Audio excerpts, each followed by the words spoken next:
জাহান্নামকে যে সব বিষয় দিয়ে ঢেকে দেওয়া হয়েছে, জাহান্নাম সৃষ্টির বেলায়ও তেমনই ঘটেছিল।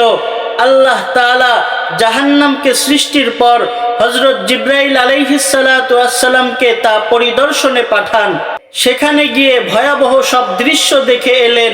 এসে মন্তব্য করলেন, আয় রব্বি ওয়া ইজ্জাতিকা লা ইয়াসমাউ বিহা আহাদুন ফায়াদখুলুহা। হে আমার রব, আপনার ইজ্জতের কসম, জাহান্নামের ভয়াবহতা সম্পর্কে কেউ জানবে আর সে জাহান্নামে যাবে এমন কখনোই হবে না। এরপর আল্লাহ তাআলা জাহান্নামকে ঢেকে দিলেন বিভিন্ন মোহনীয় বস্তু দ্বারা, বিভিন্ন লোভনীয় বস্তু দ্বারা, যার লোভ সামলানো মানুষের জন্য প্রায় অসম্ভব। তারপর আবার হযরত জিবরাইল আলাইহিস সালাতু ওয়াস সালামকে নির্দেশ দিলেন, যাও জাহান্নাম পরিদর্শন করে এসো। আল্লাহর নির্দেশে হযরত জিবরাইল আলাইহিস সালাতু ওয়াস সালাম আবার জাহান্নাম পরিদর্শনে গেলেন।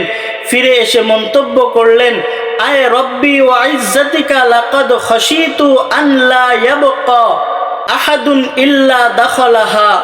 আমার রবের ইজ্জতের কসম খেয়ে বলছি, আমার মনে হয় কোনো বান্দাই জাহান্নাম থেকে নিজেকে বাঁচাতে পারবে না, বরং সকলেই জাহান্নামে প্রবেশ করবে।